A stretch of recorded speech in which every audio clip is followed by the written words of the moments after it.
देख लू अम्मा कैसन प्रेम बात संतोषिया के लड़का से। कल रात के मिलने रहल और सवेरे जगुल खिला देले। ठीक है, जेल में बंद कर दी। बिट्टा बिट्टा, अरे हाथ छोड़े के। अगर आज संतोषी समय पर ना आवत तो ना जाने तो हर बेटी के साथ का होत। सुना, इन सब के लेके जा। चल बैठ। अम्मा अम्मा, संतोषी चल गई तो हमार जीवन भी चल जाये और हमार बिट्टो के भी वो बुआ ले जाये। ऐसा मत कह अम्मा, माफ कर दा। हमके तो हर शकल भी नहीं खे देखे के। चल जाए यहाँ से।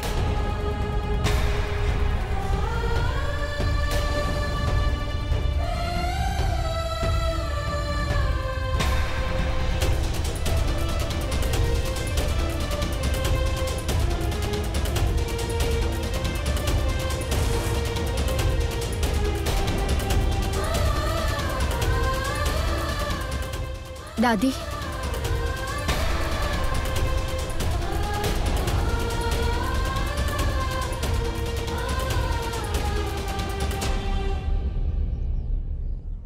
इला निकाल ला अपन गुस्सा। बाकी घरे चला अम्मा, ऐसे रूठ के गए ठीक नहीं खे। हम हाथ जोड़त बानी। दक्षा के देखा तनी रो रो के पगली माई बन गेल बिया। आँख सूज गेल बा। तरस खा अम्मा। इला निकाला गुस्सा अपन। ठीक बा, लावा द डंडा। दादी का कर रहल बानी? रउआ ताऊजी पर हाथ उठाई। हटा।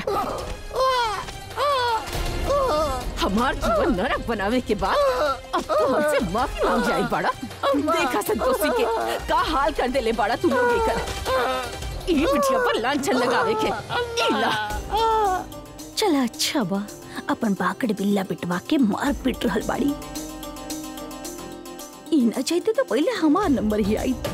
अब कम से कम बुढ़िया माई के गुस्सा इनकर ऊपर उतर जाई। हम तो तभी जाई मनावे। दादी मत मारी ताऊजी के। बीच सड़क पर अच्छा लागेला का ई सब? मारे दा, गलती कैले बानी तो सजा मिले के चाहिए ना। हमके माफ कर दा अम्मा। हम तो हर पैर पड़त बानी, तो हर पैर पड़त बानी।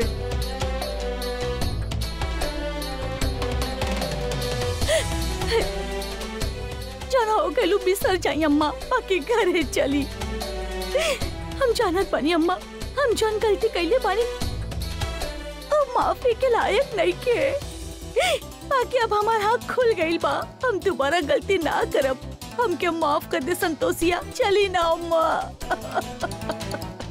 इतना बड़ बच्चा पर हाथ उठावल यदि एकर हक बा हमके तब माफी के जरूरत नहीं है।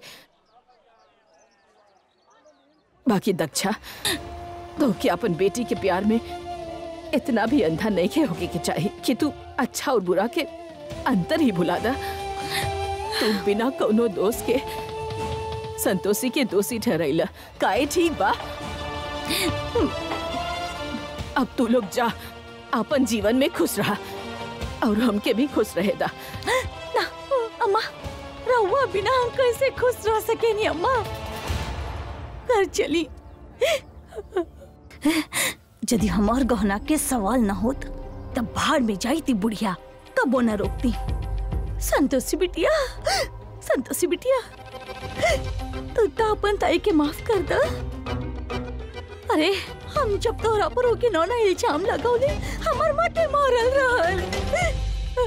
माफ कर द बिटिया। बेटा तू ही अम्मा के समझाओ ना, हमने उनका बिना ना रह पाई। हाँ।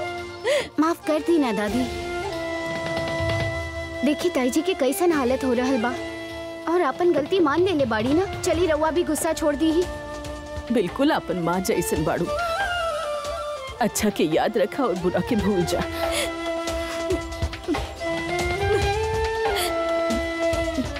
अब चला अम्मा, घरे चला। हाँ चला चला चला आओ। भगवान शुक्र बा कि हमार परिवार एक हो गईल। लावा हमरा के दी। ना ना ताई रहे दी। लावा दो। ना ताई।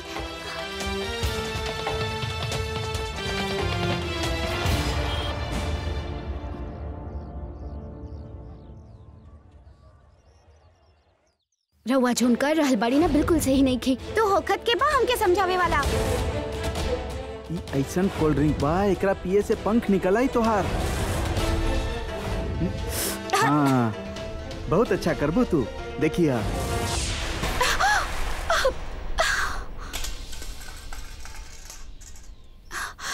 कारी कुलच्छनी, नशा उतरल की ना? हाय दैया, गहना चुरावे वक्त तो बड़ा होश में रहलू तू। ए बात के पूरा ध्यान रख लू कि अपन अम्मा के ना हमार गहना चुरावे के बा।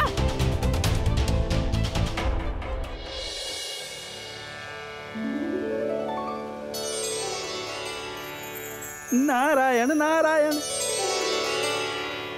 प्रणाम माता। प्रणाम देवर्षि। माता, धन्य बिया संतोषी, जवन बालिका खातिर उ लोग इतना कष्ट सहले, जेकरा कारण उ लोग के चरित्र पर लांछन तक पड़ल। जवन बालिका खातिर उ अपन जीवन, अपन प्राण के चिंता तक के त्याग के उ बालिका के रक्षा कैले, ऐसन बालिका के तक कठिन से कठिन दंड मिले के चाहिए माता। बाकी माता, राउर भक्त भी रउआ जैसन दयालु ही बिया। नारायण नारायण।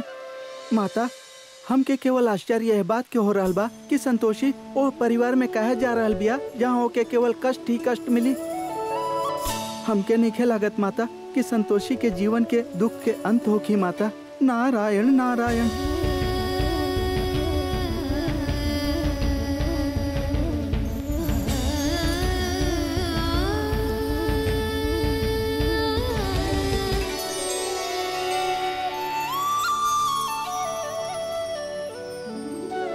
देवर्षि, अच्छाई के मार्ग कांटा भरल बा। यदि उ सरल होखत तो हर मनुष्य हमार भक्त होखत। अच्छाई के पथ पर चलल इतना आसान नहीं खे।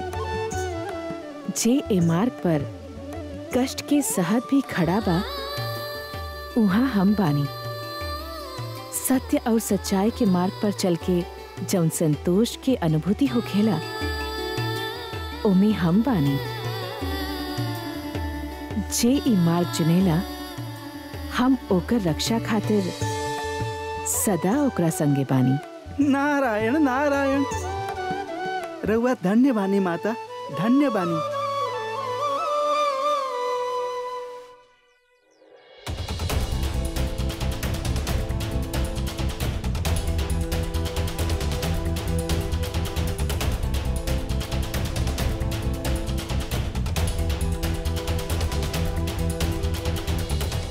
देखा अम्मा, एक बार फिर हमारा परिवार पूरा हो गई। परिवार पूरा करे से कुछ ना होगी।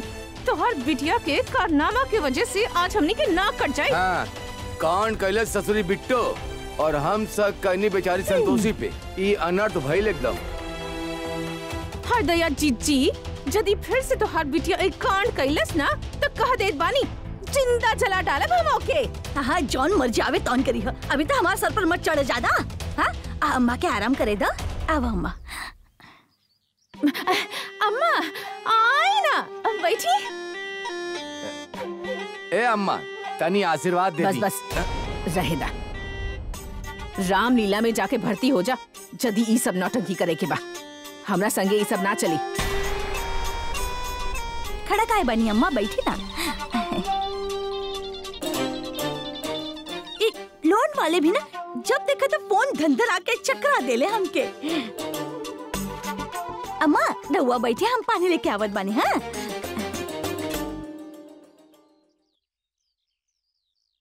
अम्मा, आज से हमनी तोहके शिकायत के मौका ना दे। तू आराम से घर में रहा, हमनी सब तोहार सेवा करब। ए अम्मा, तोहार चरण में तो हमार स्वर्ग बना।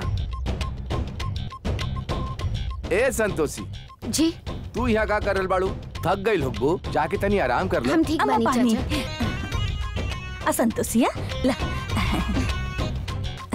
हम कुछ खाए खाते बना के लेके आवत बानी। जी ताई जी। अभी लेके आवत बानी। देखनी दादी, सब लोग कितना खुश बड़े रउआ के घर लौट आवे से। यही से हम कहेनी कि घर से बेसी अपनापन और कहीं ना मिलेला। माधुरी के गहना तो मिल गई, अब हमार बारी। कुछ तो सोचे के पड़ी। संतोषिया के वो घर में भेजे खातिर बाकी अम्मा के मानल भी जरूरी बा। कुछ ऐसा इलाज करो कि सांप भी मर जाए और लाठी भी न टूटे।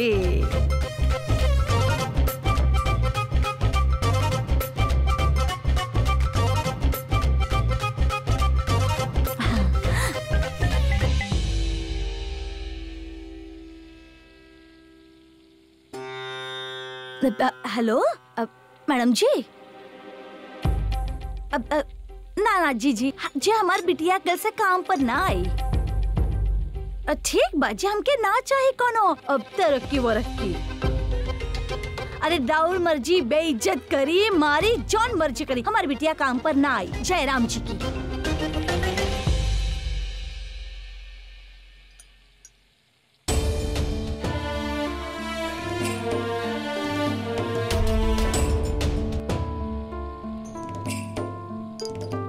जाल तो फेंक देनी, पता ना मछली फंसी भी या ना। निकल के तो ऐसे चल गए जैसे कुछ सुन ही ना होके।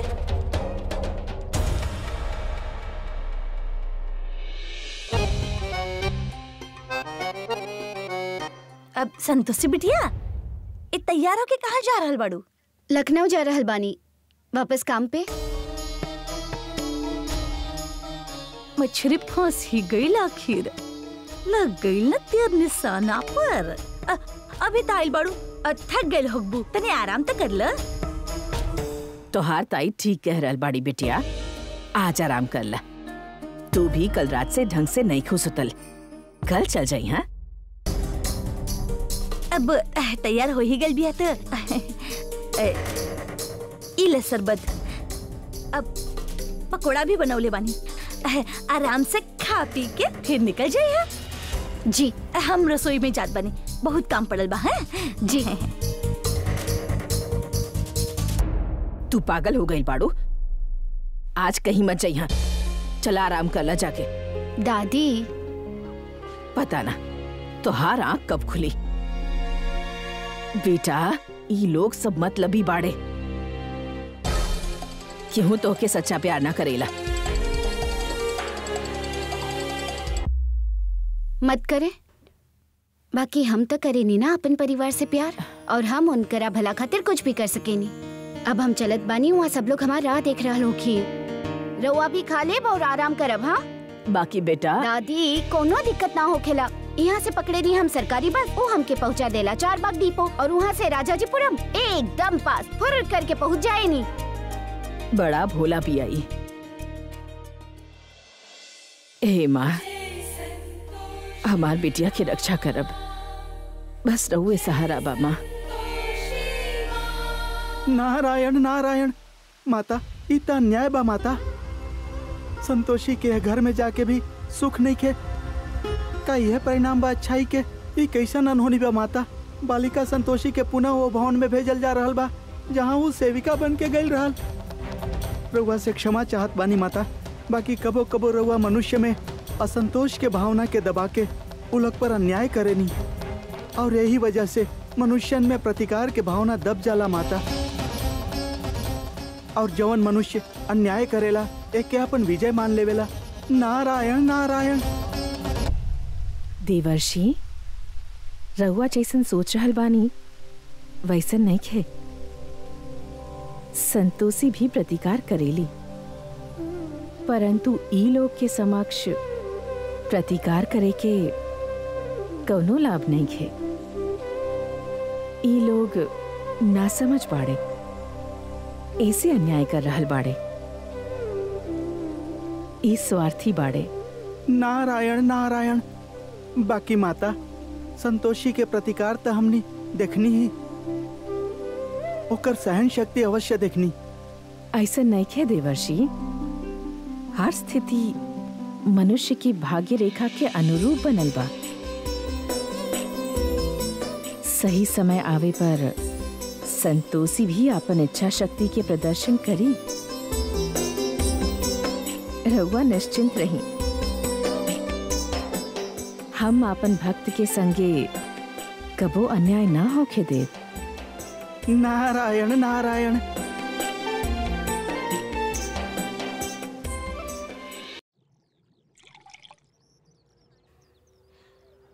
लखनऊ के बस चल गई का? ना बहिना, हम भी ओकरे इंतजार कर रहल बानी। 20 मिनट हो गई, बाकी अभी तक ना आई। अच्छा भइल, हम के लागल रहल कि हमार बसे छूट गई।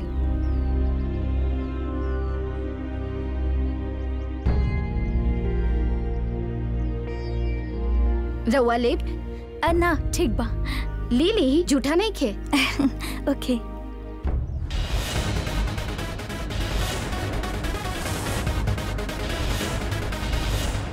Thank you.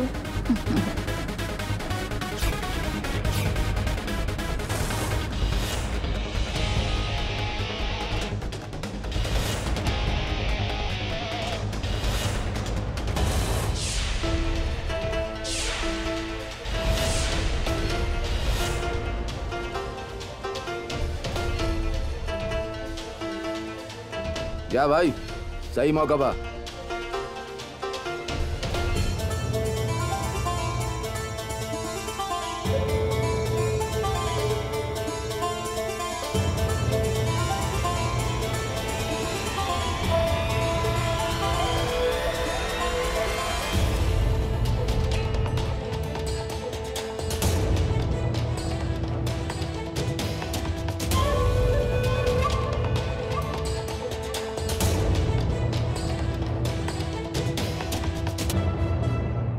देखा, एक बार मना मत करिए प्लीज, बड़ी उम्मीद लेके आई बनी।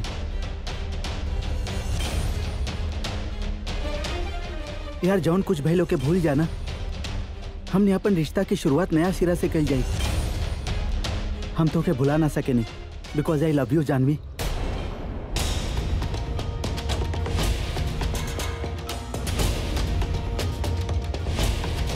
का कर रहल बाड़ो? एक गलती के तो माफी दिल जा सकेला ना। हजार गलती के तू एक गलती बोलेला। रिश्ता बस प्यार से ना चलेला, अंडरस्टैंडिंग होखल बहुत जरूरी बा, जब ए रिश्ता में नहीं खे। खैर, ये सब तोहरा बस के बात नहीं खे।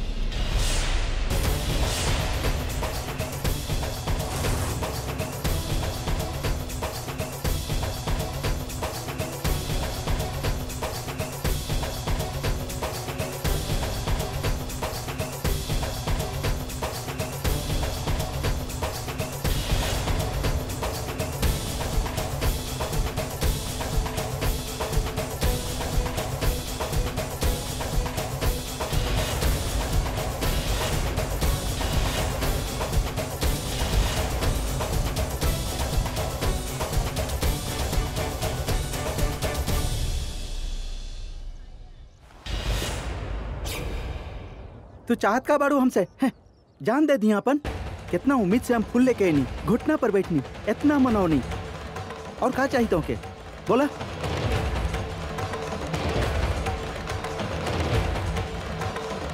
हमके तो से कुछ ना चाहिए, यहाँ तमाशा क्रिएट मत करो। हे भगवान, का हो रहा है भाई सब? ये ऐसे ना मानी बॉस, एक बंगला पर लेके चल जाए।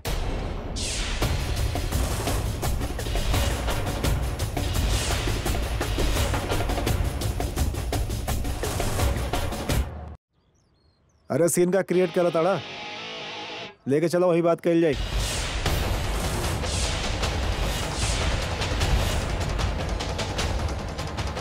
देखा, मान जा ना, तो हमार दोस्त हमरा खातिर सब कुछ कर सके नहीं, हमने बात करके भी प्रॉब्लम सॉल्व कर सके नहीं। अभियों कुछ नहीं के बिगड़ल। हमके तो से कोनो बात नहीं के करे के, जा यहाँ से। अरे हब्बा यार,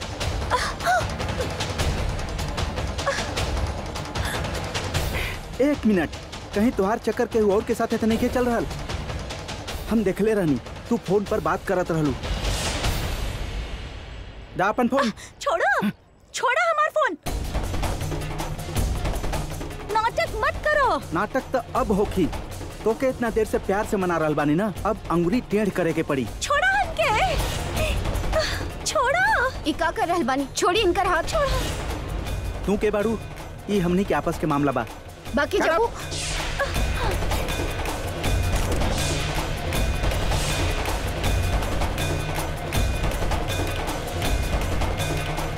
अरे टाइम पास कहाँ करता? उठा के ले चला, जाके वही बात कल जाई। चल हमरा संगे। जब हम तो ऐसे कोनो बात नहीं की कइल चाहत, कोनो रिश्ता नहीं की रखल चाहत, तो फिर काहे हमके तंग कर रहल बाड़? छोड़ा हमके। तू ऐसे ना मनबू, तो के अपन असली औकात दिखावे के पड़ी। तो के यहाँ से घसीट के लेके जाई। Please help me.